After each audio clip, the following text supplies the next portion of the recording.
welcome to World Sports Show. Charlie Flo here with John DeCriscio. It is Sunday night, August the 5th, coming to you live on WPPN LP Philadelphia, coming to you on the interwebs at phillycam.org/listen. Got a great show tonight. We're going to go through all things soccer on the world's level, on the national level, right down to the local level. We'll break down what happened in our local MLS team. The Philadelphia Union traveled to Portland, where they were dropped last night by a score of 3-0 in the Amateur Cup final. Local side Westchester United lost in the Amateur Cup final in Milwaukee last night. Also in the MPSL, local side Motown was defeated by Miami FC 2. So they will be the national champions of the MPSL. The team Motown is known for being a local team that plays against Westchester Junior Lone Stars. They play in the Keystone Conference. So sad to not see one of our rivals go through, but a very good MPSL season. Good season by Westchester United in the Amateur Cup, but teams will also be playing in a Northeast Soccer League. Their semifinals will be next weekend. Other local women's soccer news on the national level: the U.S. women's national team won the Tournament of Nations title on Thursday, recovering from an early own goal to defeat Brazil by a score of 4-1. Earlier today, there was NWSL action where North Carolina beat Portland by a score of 2-1 to remain top of the table with 49 points and a record of 15-1-4 currently going on as we speak. The NWSL has a couple games that are underway. We will probably, after our commercial break, we will update you with the final scores. And some of those games will still be going on, but a lot to talk about. I also will be addressing my trip to Ireland, where I coached in the Limerick Cup through Montco Select and also worked with the Limerick FC women's teams. So we'll play an interview a little later from their coach, Irene, of the U17s, and assistant with the women's first team. So a lot to go on in soccer. Just as that kind of that moment to catch your breath on the world stage. MLS is in full swing. Philadelphia Union will be home this Wednesday to host Chicago Fire in the semifinals of the Open Cup. So where to begin? A lot to talk about, John.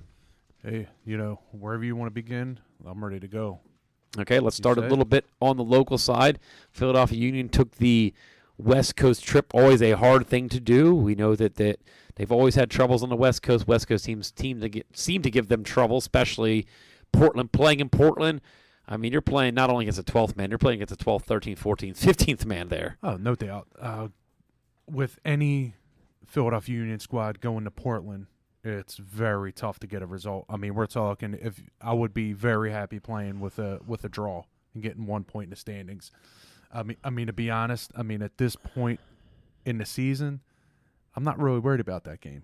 It looks like they were worried about it. They want to keep playoff hopes alive, but they're more worried about Wednesday night.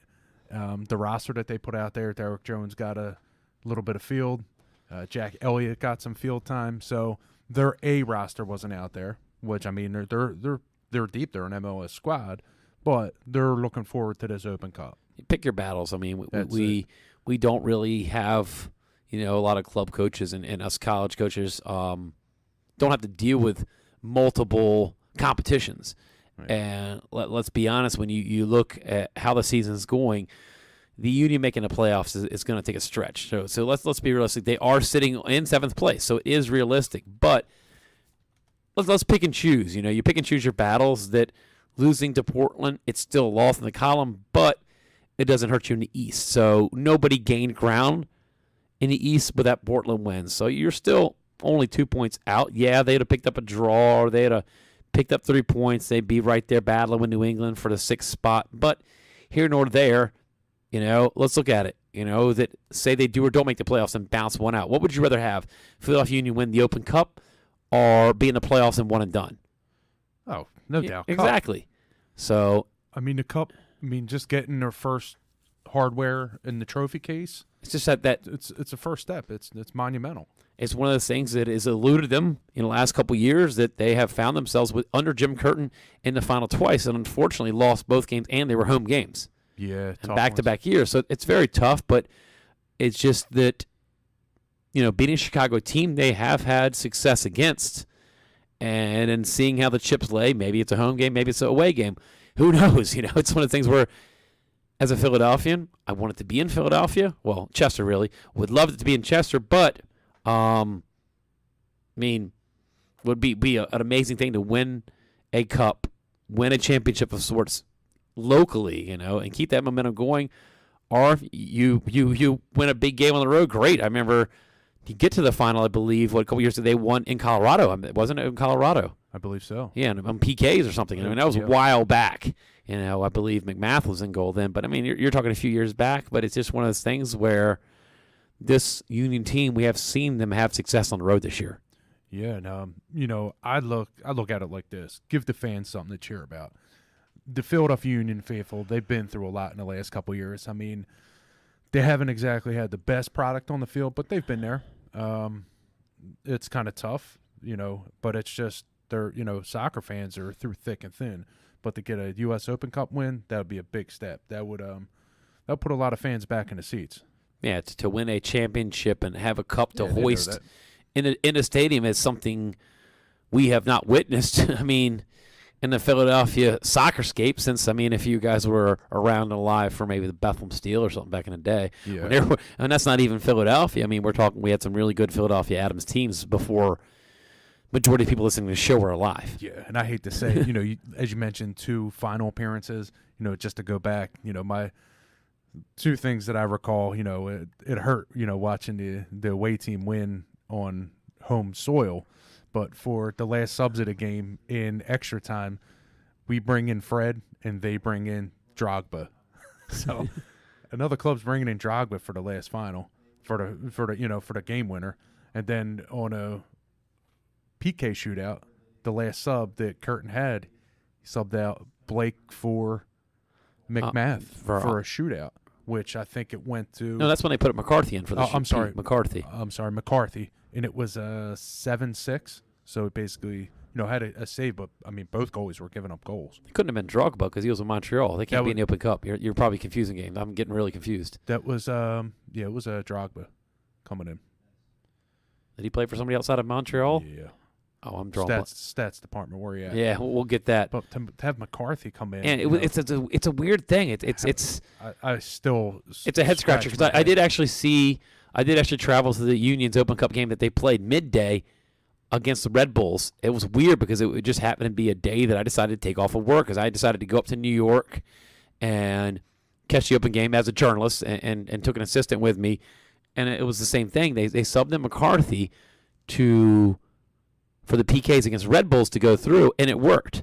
So we've seen it done in the World Cup level too. Right. A couple, I think it was the 14 World Cup where he bring in a guy for the PKs. It's a weird thing. To me, you're telling your starting goalkeeper, I have no faith in you saving these PKs. And look at Blake now. Yeah, you seriously going to take him out for PKs? Are you kidding me? Heck no. I mean, you look like a genius when it goes your way, but when you don't do it. And that's just coaching 101. We've all been in that position as coaches. We sub a guy in that we think is going to do something, but the goalkeeper position, that is one tough guy to sub in and out or girl to sub in and out because that's a position I don't mess with, especially me being a goalkeeper coach for a couple teams locally. And I'll tell you one thing I got beef with. What? I think the U.S. Open Cup, I think they need to get it out a little more. I think it's a very good tournament. But it's not publicized enough. It's not. I even coached in it. How many people knew that? I coached in the Open Cup. There you go. But so tell put that on my CV. Give us a little background on it.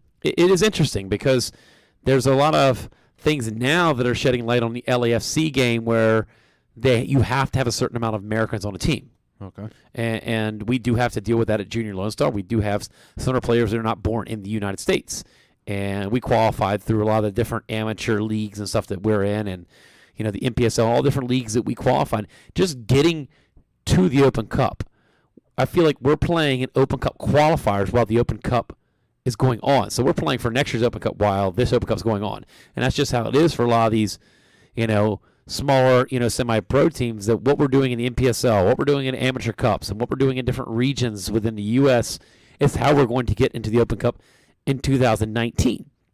And we went up against the PDL team, Ocean City. So, and not all everybody that understands how the hierarchy of soccer works in America. PDL teams are under USL. they basically can have a complete holdover of the roster every year because 90% of the roster are current college kids. Some are college grads and maybe didn't get picked up. They're trying to still get some looks. So they're all still on the amateur status. You can't pay them. So if a team like Ocean City, which you played against, it's ironic because it was the season I was with Ocean City that they did so well, the men's side, that they got to the semifinals of the PDL, and that qualified them. So they didn't win it all, but they got to semifinals. That qualified them to be in the Open Cup the next season. So Rural State, since they are a PDL team and they have college players that are graduating, going on pro, they're allowed to start their rosters from scratch. Now, us at Junior Lone Star, the roster we had to qualify, we had to use in the first round. Second round, then we could start signing and bringing on additional players. My email box was blowing up. All of our coaches, I want to play for your team. I saw you're in the Open Cup. I want to be in your team. And that helps. That helps as a PDL team. If you're going into a new season of PDL and you qualify the Open Cup, there are players. That's an easy recruiting tool. Hey, you win a couple games, you will play an MLS team. If you want to get exposure as a player trying to go pro, what a better way to get exposure than play and beat an MLS side, which has happened. So what's the lowest level club that can qualify? I mean, you're talking any club that plays within the U.S. soccer system, like Westchester United. They didn't win the Amateur Cup. When you win amateur cups like that, that puts you in. That's why you'll hear about teams like Christoph last year that play in MPSL. They play in these amateur leagues that by them winning a cup, that's how they get in. Yeah, I get it. You have to work a hard way to get to it. But you look at MLS teams, it's kind of like the FA Cup. They're automatically inserted. There's no qualification just by being in the MLS. And that's what comes down to the argument of promotion and relegation. Then MLS team's gonna stay in the MLS no matter their record. And if they're one of the American sides, they're automatically qualified for the Open Cup. There's none of that. Okay, you stayed in the top tier league. That's your reward.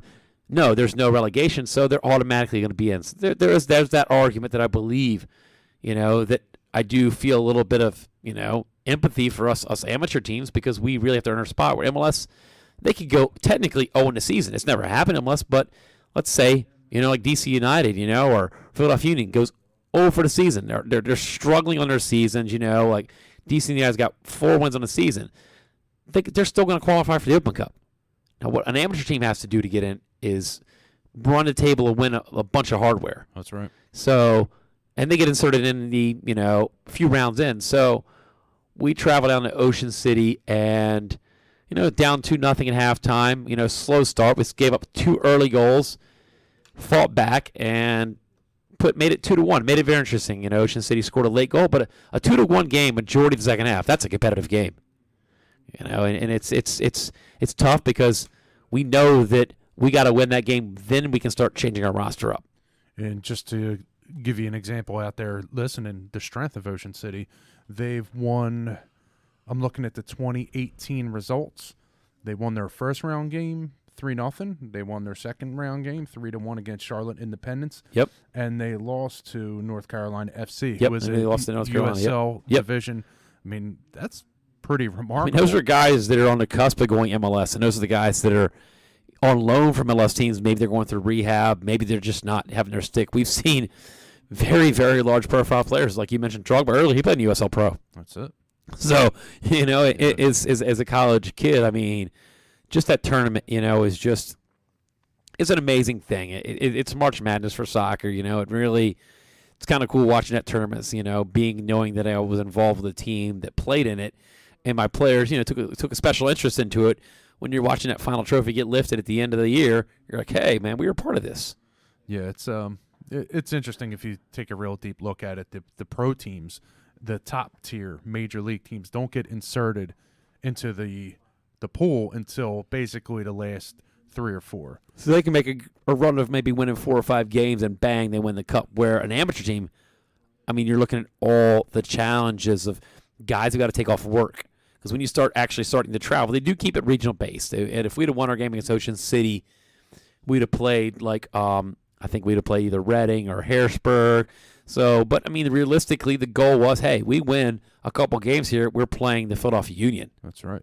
And we've seen the Philadelphia Union almost got shocked by Ocean City a few years back, where Ocean City tied it, and Brian Carroll saved Philadelphia Union by scoring a very, very late goal. But that game was minutes away from going to extra time, or some people call it overtime, whatever you want to call it.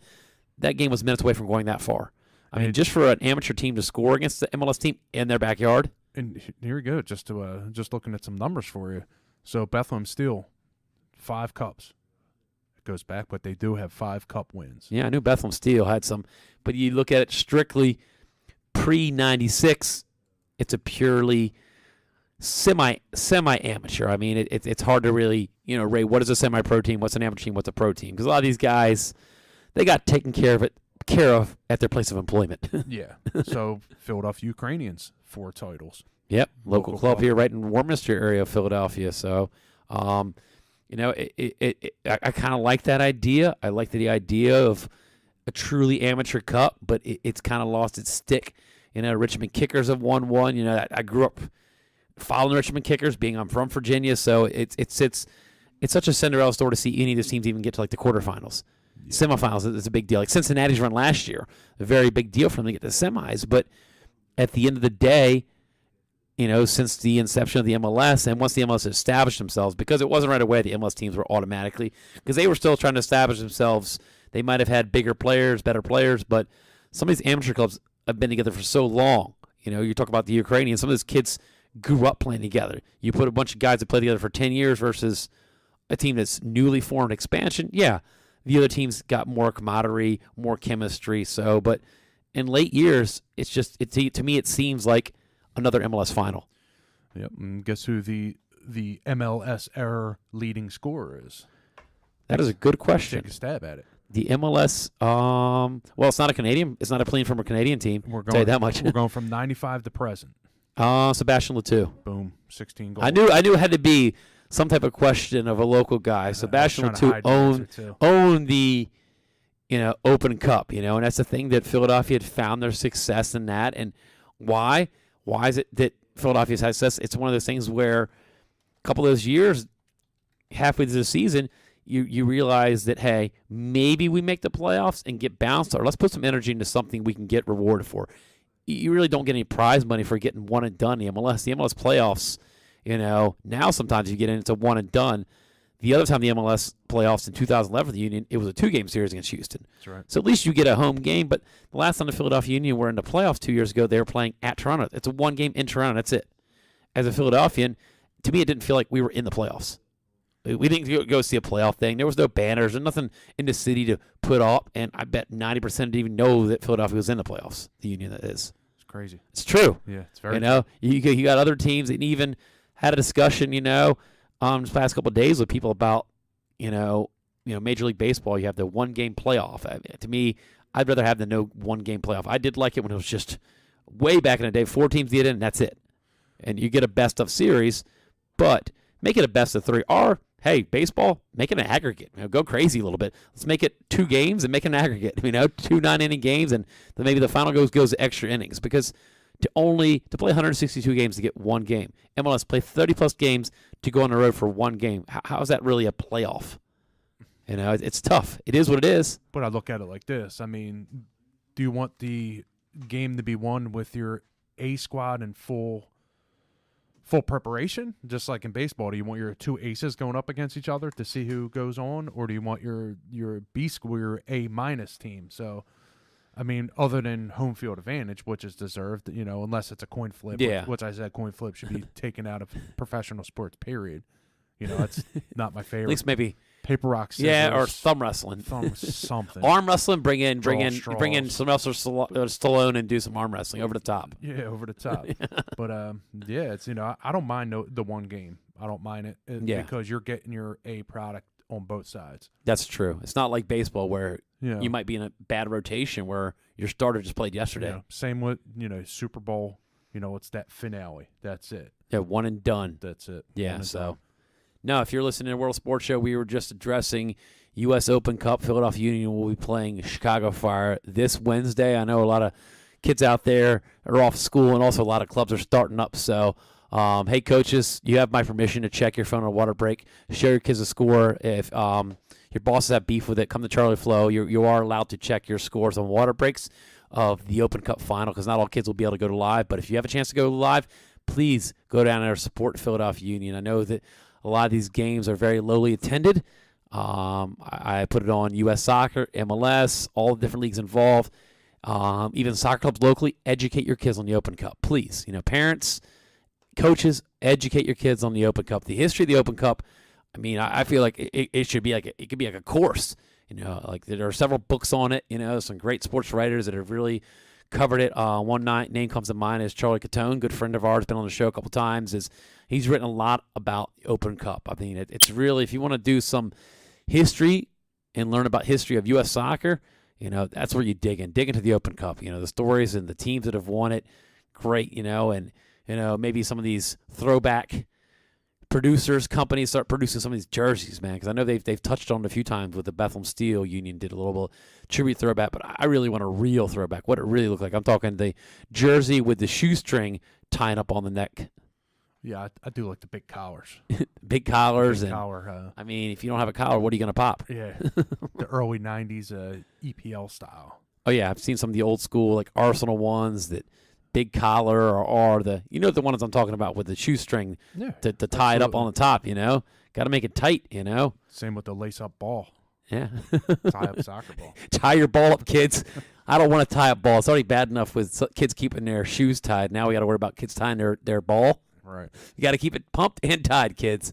Just remind everybody you're listening to a World Sports Show on WPPN LP Philadelphia. He is John DeCriscio. I am Charlie Flo. We're coming to you live from our studios at Philly Cam, right in downtown Philadelphia. Beautiful night here, August the 5th. If you're tuning on the internet or you're losing signal and you're about to do some driving, check us out at phillycam.org/listen.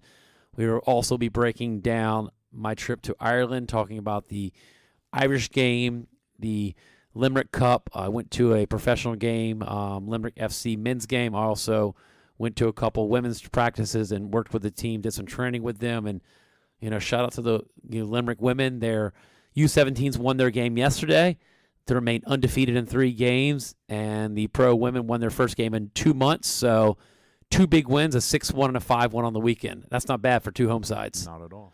Putting a lot of goals up, put a lot of work in there. So big congratulations to Limerick FC women. We will have an interview after our break with the U17 coach, Irene.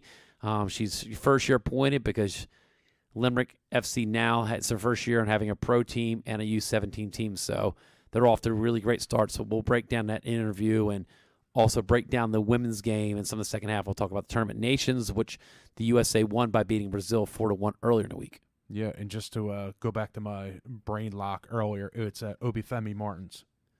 Oh, yeah, you can easily confuse that with Drogba. Bring on an amazing striker. Oh, God. Just to have Martins come off. Yeah, I knew the Drogba. I was like, because I was thinking that was the thing about the Open Cup. You can't get any Canadian teams in. Maybe we should look into that. Well, maybe we should submit a team to the Canadian Cup. But that's the interesting part. The Canadian tournament. So, because an American can win the Canadian Cup on a Canadian team, and a Canadian can win the U.S. Open Cup on an American team. There you go. So... But, thank everybody for tuning in to World Sports Show. Mailbag at worldsportshow.com. Email comes directly to John's phone. He loves getting emails in the middle of the night. You know what? I'm getting my technology savvy now, thanks to people for helping me out. Sleep mode. On a phone? On a phone. And is that right next to the airplane mode? Nah. It's sleep mode. Put that on after 8 o'clock, 9 o'clock. No more ding, ding, ding, ding, ding, ding. That's it. You got me on. Maybe a special alert for food. Maybe certain keywords in email will alert you, because we're always very receptive to getting food recipes and food ideas, tailgate ideas, late night snack ideas. Yeah. I mean, we're true coaches. Coaches love to eat. Sure. Because in your playing career, you didn't get to drink soda and eat the fatty foods. Coach would yell at you, but that's why I love being a coach, man. Look, do you think the coaches take the kids to get a slice of pizza because they won? No. Don't work like that. They take it to get it because they want a slice. I want some slice. You did a great job, Timmy. I remember I got caught drinking root beer after a practice one time. Oh, man, my coach, it was in my bag. I pulled it out, cracked it open. My coach looks at me. What are you doing drinking root beer? And I just finished practice. I'm like, this was my excuse, coach. Oh, I let the bubbles get out a little bit, then I drink it flat. He's like, yeah, okay. Wow. That was my... I mean, I've heard stories of professional multi-millionaire athletes that are drinking a Coke on their way to the practice field. Yeah, and then it's it wasn't the coaches who get to the players; it's the veteran players who get to the young players first. Wow. So yeah, that's what I always find interesting when I see pro athletes advertising for like fast food joints, or a very big name athlete advertises for a clear bubbly soda, and he plays basketball for a team in LA now, so pretty much hinting there at what it is and not the product. But I always found that interesting. I'm like, pretty sure dude ain't drinking that before the game. No. He can dunk on his own without the drink. Like Red Bull players, they drink Red Bull before the game.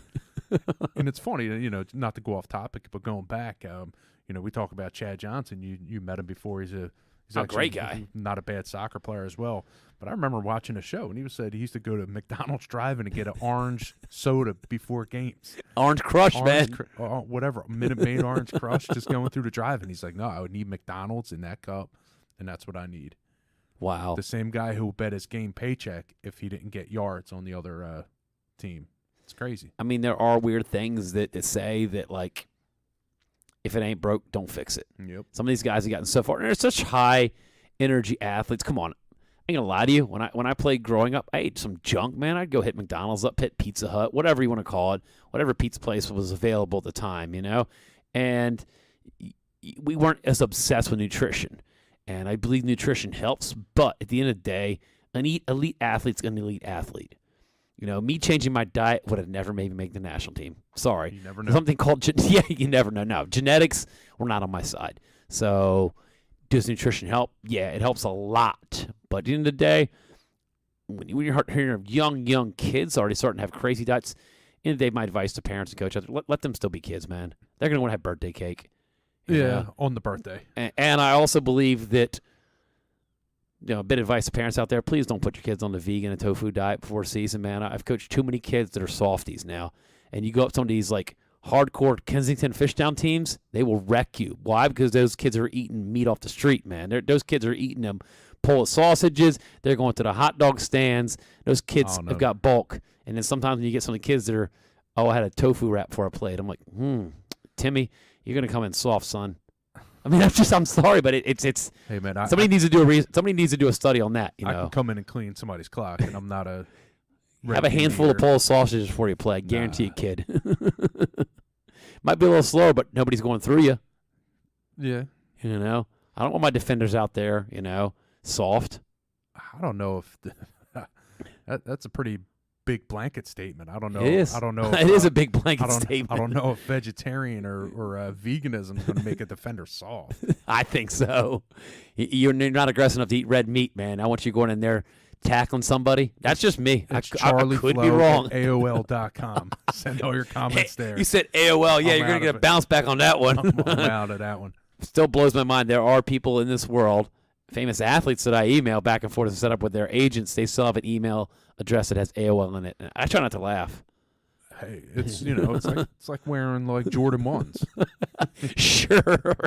I like I'm going to use your AOL 2.0 disc as a coaster. Like it's past the point where it's like corny. It's like, oh man, you still got AOL. You still got AOL. Yeah. Or Hotmail's another one too. I'm like, Hotmail. I'm like, congratulations. Yeah. 1985 wants his email address back. Yeah. But that's good stuff. So we have great interview coming up later in the show, and we'll break down the NWSL. I mean, do you have that queued up now? Do you want to play that now, John, or you'll play it after the break? What do you want to do? You let me know. Yeah, let's cue that interview up, and we'll discuss that interview with U17 coach Irene with Limerick FC Women. This is Charlie Flo with Irene Hehir, head coach of Limerick FC U17 team.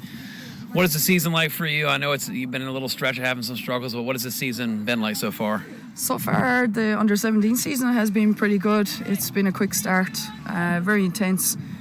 Just getting to know the girls really well, and looking to work on the little things each week. The senior season has definitely been a tough one, but at the same stage, every week we're making little improvements here and there, and we're hoping to finish out the season nice and strong. About how many games you guys have left on the season? Oh gosh, for the seniors, I think there's about 7 games left, and for the under-17s, we're looking at maybe another 12 games. So we'll be working right through till October.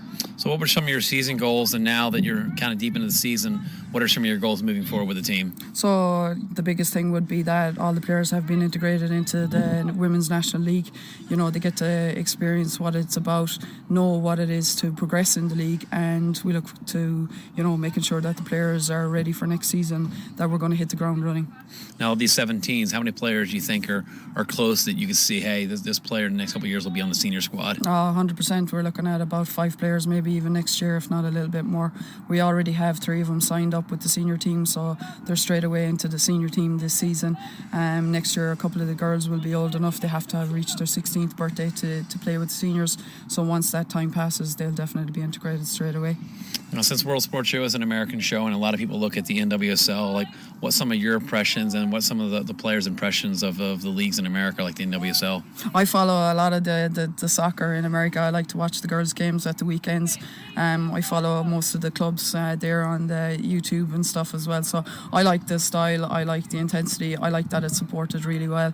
I'd love to see it over like very same over here as well. We go to some games and there's great crowds, and we go to other games maybe not so much. So I think it's a lot to do with the publicity of the game as well, and we like to work on that and make sure that the girls are getting as much support as they deserve as well.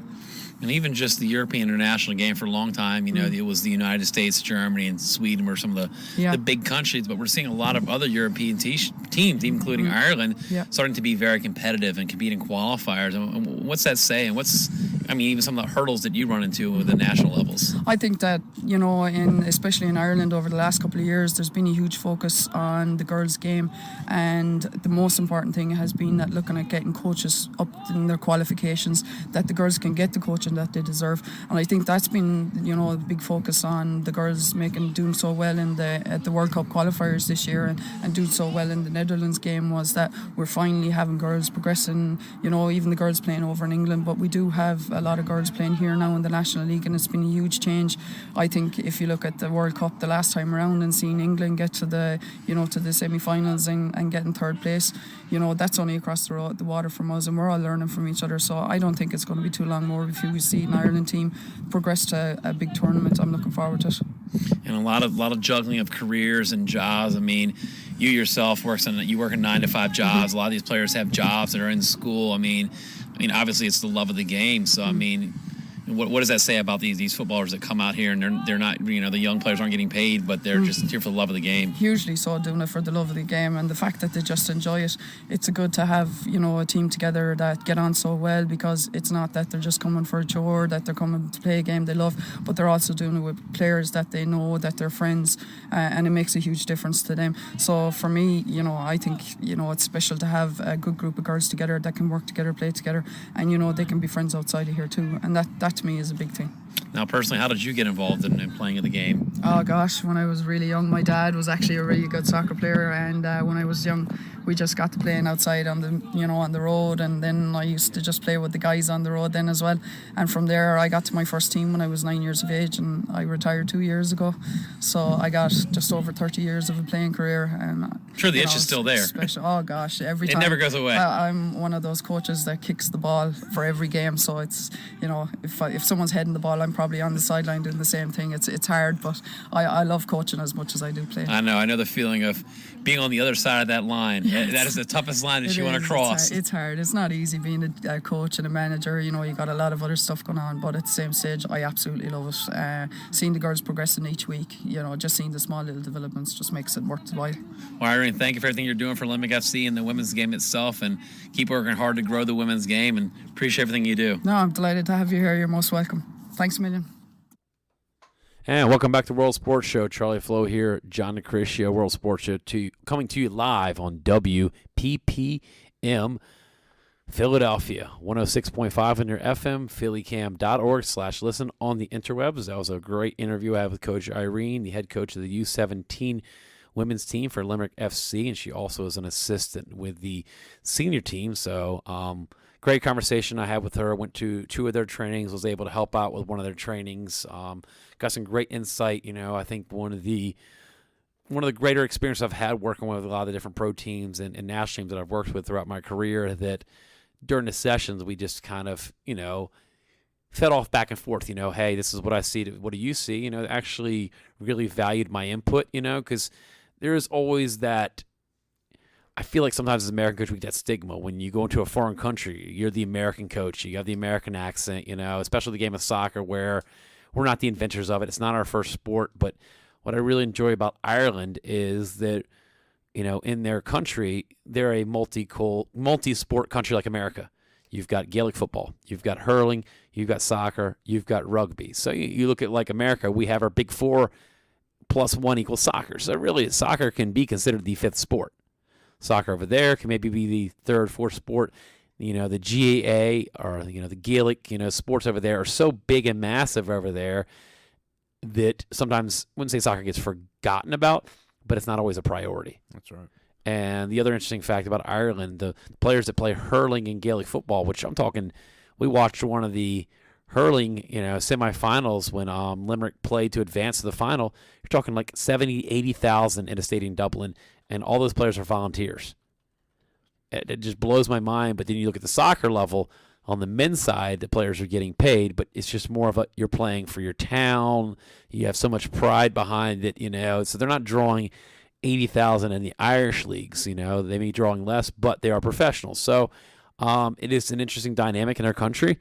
The one thing I really love about Ireland, one thing you will find there is green pitches and green natural pitches. And, just to throw a little local wrinkle on it, I don't know if you were there one time, but we played pickup soccer. And the one time here in Philadelphia, in Northwest section, in the gym, for some reason or another, might have been a leak or, something happened. Oh, wow, it's all coming back to me. That's right, because our gym was double booked that we played futsal on. That's right, double booked. So they're like, there's these guys in East Falls at McDevitt Center who wouldn't mind having you go down and play. Oh, yeah, Irish guys, We yeah. get down there, and it was a Gaelic football team who were amazing at soccer. So they were using soccer as their training tool. They were training with soccer, but these guys were, fit and very good at soccer. So it's the crossover to sports. They take sports very seriously, and it was very good guys. And it's in our area too. So Gaelic football's here in Philadelphia. Yeah, and that's the thing is yeah. One of the goalkeepers I worked with, I was looking up some photos. There's photos of her playing like Gaelic football, and I think that's a neat part about you speak to an Irish adult, Irish kids. They're not one sport centric. We have a lot of these coaches in America, and a lot of kids in America. Their parents are kind of stuck in that crosshairs, And I had that discussion with a lot of parents in Ireland. They put me on the spot. I was having dinner with a couple of parents on the team that I was coaching in Ireland, and they're like, "Coach, am I a better parent because my kid only plays soccer? Or Coach, am I a better parent because my kid plays multiple sports?" And they put me on. They wanted my answer. Like I wanted to give them that. No, you're a better parent because your kid only plays soccer. Oh no, you're a better parent because your kid's a goalkeeper, but he also plays basketball.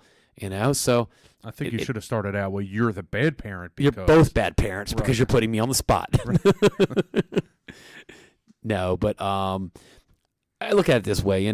There's no harm to kids playing multiple sports. I think that I discovered soccer because of multiple sports. If I would have stuck with the sport my dad wanted me to play, originally baseball, I can't catch a cold, I say. I couldn't catch a cold. I couldn't hit. And I discovered later in life it's because sports that involve like a bat or a racket, I just can't do. Like golf, I can't do it. Tennis, I can't do it. Baseball, I can't do it. Hockey, I can't do it. All because they involve some type of stick, some type of device to swing at. Where soccer and basketball is just your body and a ball. That's it.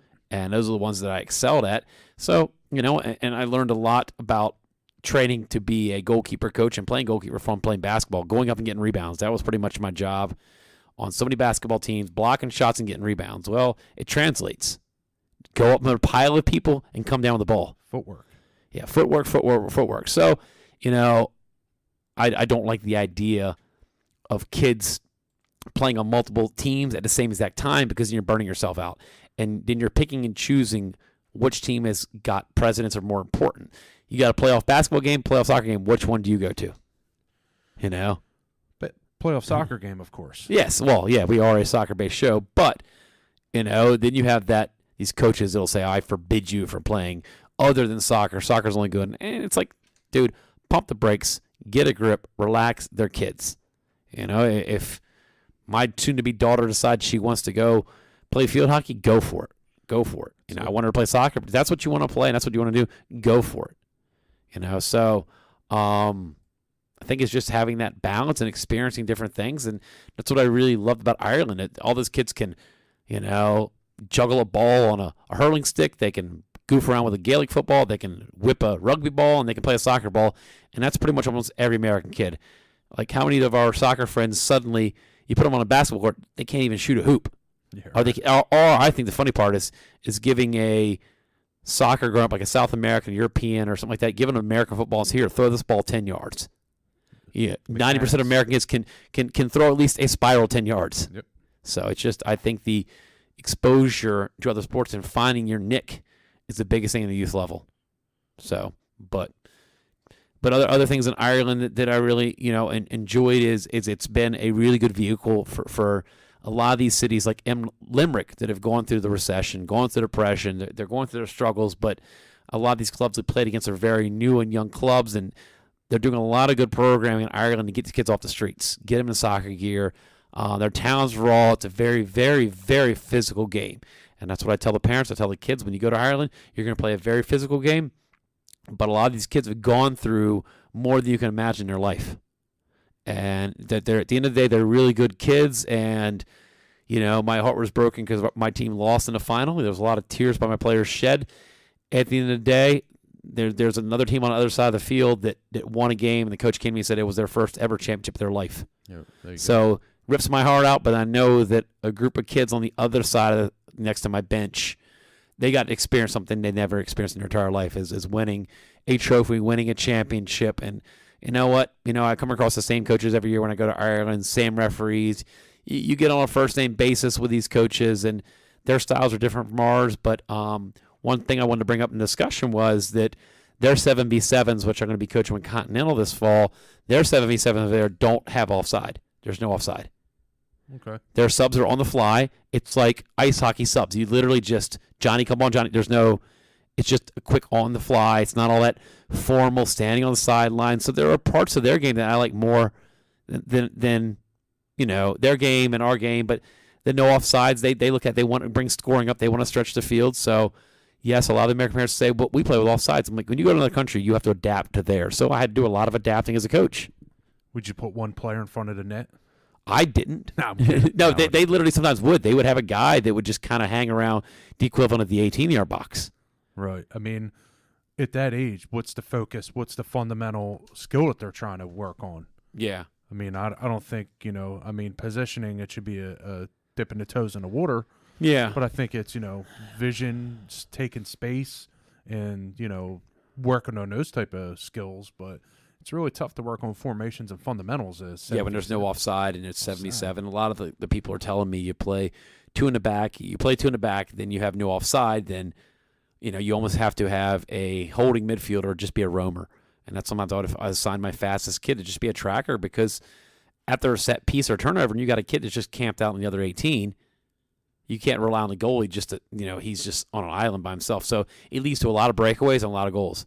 A lot of goals off breakaways. Did the build-up line ever come into discussion? Not really. No, not as much. I mean, I think it's just that no offside changes everything.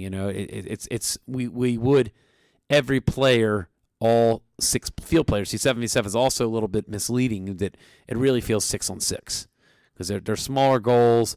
You can push your goalie up, but then you have a lot of kids that can just whale the ball down the field that you almost can score at any point. I mean, we scored a goal from halfway line, but halfway line's only about 30 yards out. Yeah, you're talking about a 60-yard field. So it's what I've learned is if you play a lot of three-touch, not two touch is too complicated, I think, I had a U11 teams, but I think you play a lot of quick two-touch, three-touch, four-touch maximum, you can really score. You can catch teams off guard.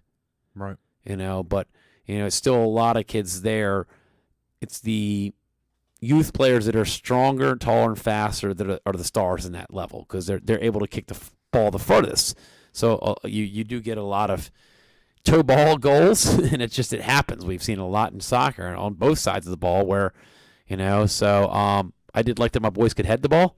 I had a U11 team with 10 years old, and one of our game-tying goals was off of a header.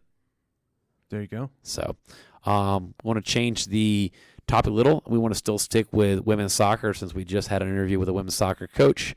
The first ever international tournament. We've seen these tournaments come to America for the men's side, but they brought a women's tournament, and it's weird because it was in the middle of the NWSL season, and North Carolina was it Leon that they beat, I believe. Yep. Beat them in a final, actually. Texted and talked to Paul Riley a little bit about that, and it's a tough thing you've won a trophy. It wasn't publicized enough. I know it was not a lot of people went to the game. It is in the middle of their season. Obviously, didn't really affect their play. There was a little bit of break for teams for the Tournament of Nations. So teams had a little bit of a break, but you always wondered having a tournament, and the U.S. team, and that's not even a true North Carolina team. They lost in their players to the call-ups, but there always has been that debate. We've talked about it for years.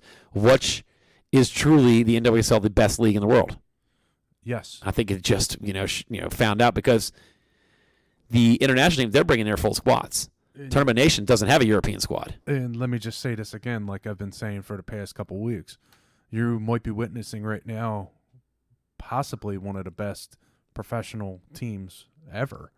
Their North Carolina Courage is absolutely dominating the NWSL. They just came through blazing in the international tournament. Yeah.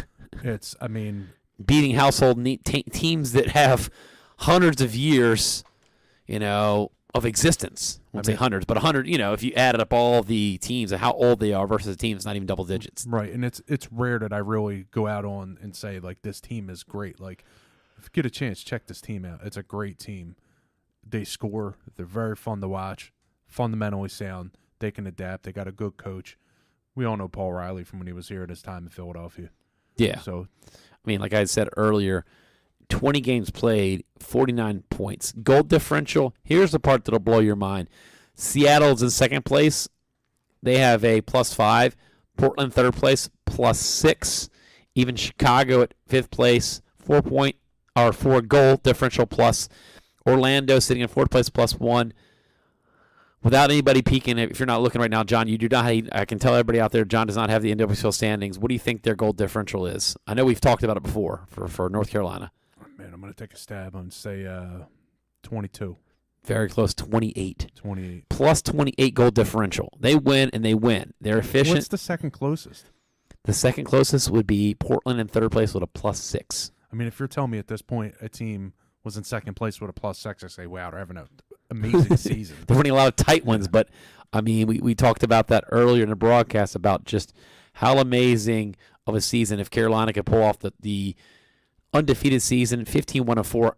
End of the day, got that loss out of the way. We talked about them, last year. They went on a tear and lost in the final, but it's just different brand or different style because you still have to factor in the playoffs. You can win all these games now, but you really get into the playoffs, win 2 games. That's all it is, and you could realistically have Portland right now is sitting on the last spot, tied with Orlando and Portland, are tied the last spot. The playoffs, 29 points. Either one of those teams, they lose in the first round.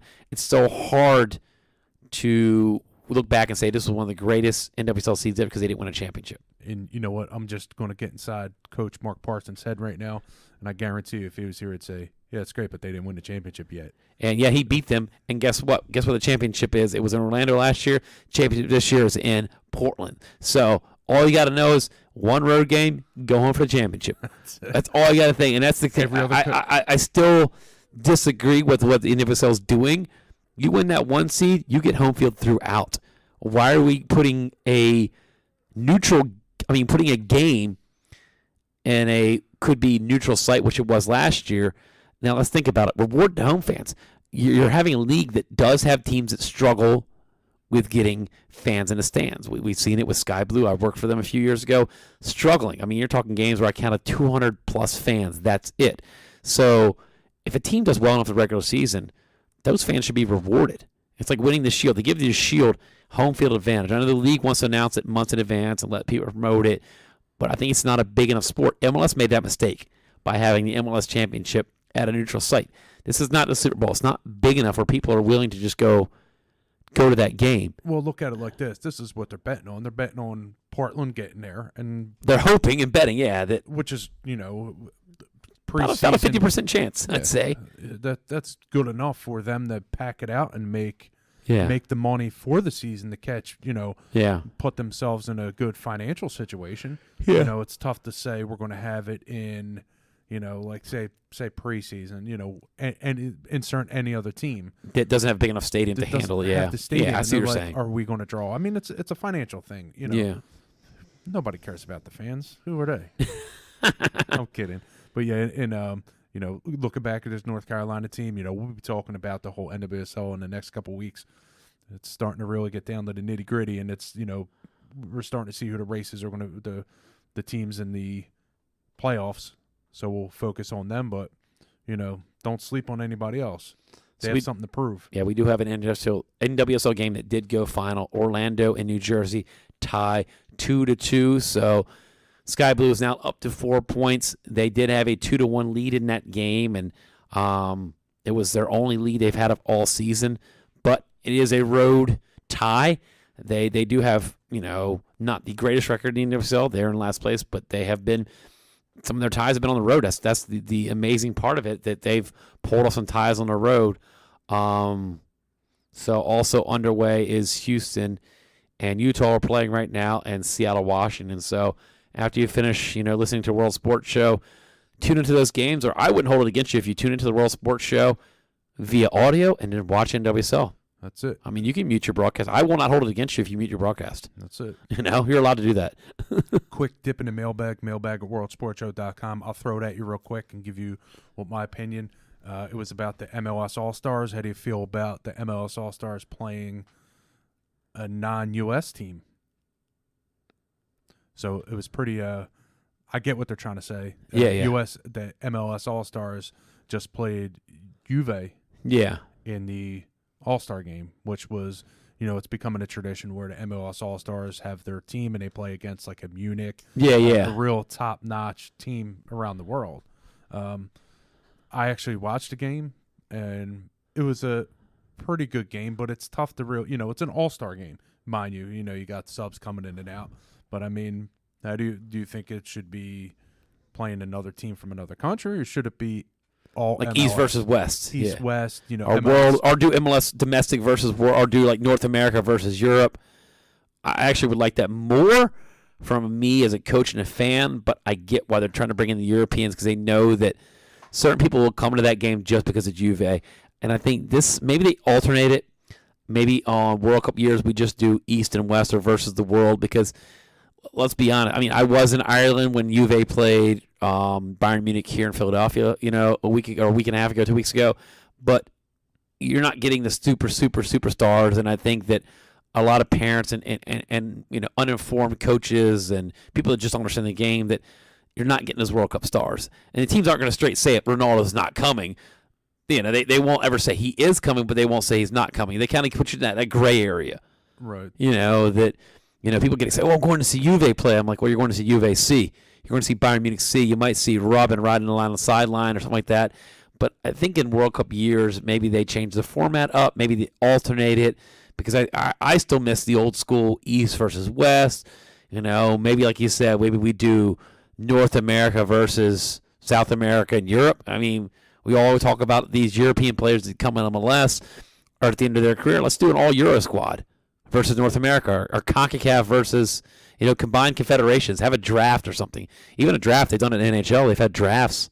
I'm not a fan of the draft. You don't like the fantasy? Not at all. It's they're voted in by the fans. Of course, it's going to be mostly Atlanta players. But I mean, the ironic thing is the Juve guy, usually the last starter on that team, probably makes more money than the top player in MLS. And he might only sniff the field a couple games here and there. This game, but they're built for three different competitions. But it was an interesting game. We could do a whole show on Giovinco from Toronto playing against his club where he came up. It was a little bit of a, I don't want to say push and pull through his career, but he had his downsides and upsides with Juve. Yeah. So it was good to see him back on the pitch, and they asked him after the game about, did you want to win? He's like, I want to win every game. Doesn't matter who I play, I want to win. So, you play in your backyard against your own kids. I'm going to meg them. I'm going to win. It did go to penalty kick shootout, and Zach Steffen was showcasing his stuff. I really don't see him being in the Major League Soccer for too long. I think he's going to get picked up by a big club, somebody who needs that goalie for the end of the year. He's that good, and he's going to demand that money. Local Philadelphia product. Local guy. Yeah, play locally here, a club that I'm involved with now in Continental. One thing that really, when you brought Stefan right there, was Bristol Rovers, made a bid for him, and they're not even an EPL. So it's one of those things where you want to get to Europe, but I mean, how do you feel if you're his agent or you're a player or anything involved with him that, hey, we got this team that's made a bid for you and Columbus didn't sell him? Like, I mean, do you almost turn that deal away, or do you go for the money? I get to go to Europe, but you're not even playing on a highest level. You're playing on a second and third tier team. Well, how much ink is on that check? That's true. It all dries. It all goes to the bank the same, right? Let's go. Whether it's euros, pounds, dollars, it all goes in the bank. But just for a player development state, because you can't jump the gun too early. Right. We saw Tim Howard go to Manchester United. Great start there. Had some struggles.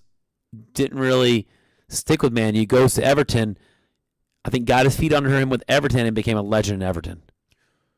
Yeah. You can't jump the gun too quick. I mean, Stefan's 10 years from reaching his potential. That's the scary part about goalkeepers. Yeah, it is, and he's still young too.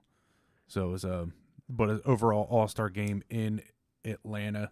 They do everything top notch, and Arthur Blank was on at halftime. Dude, ownership, man. Talk about ownership. And the one thing that reason why I brought him up is they were asking about retention of fans and then packing it out, and he said that, hey, we cut the cost of concessions in half.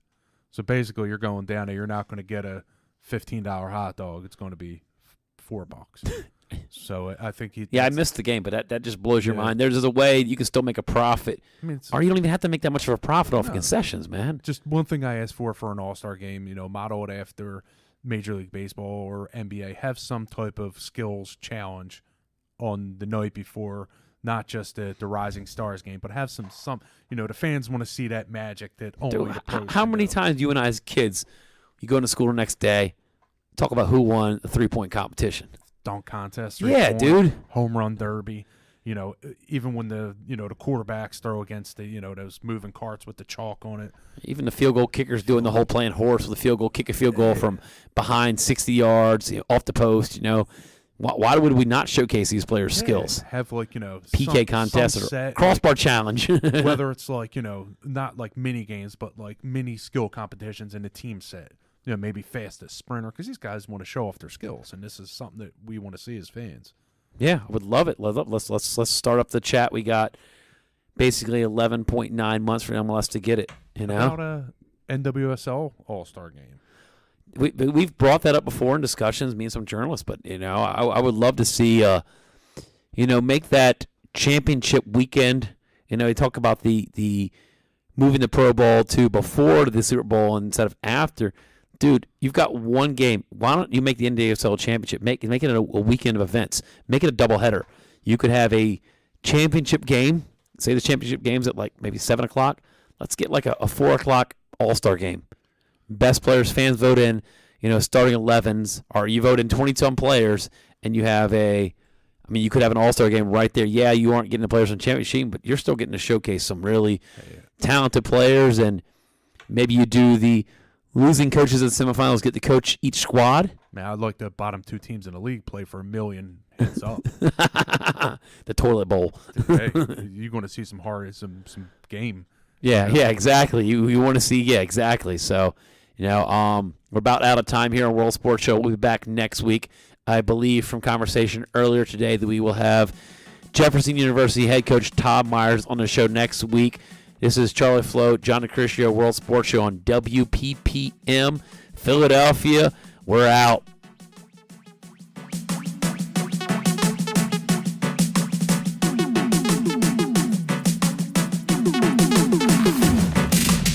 Thank you for watching a World Sports Show production. For more info, go to worldsportsshow.com.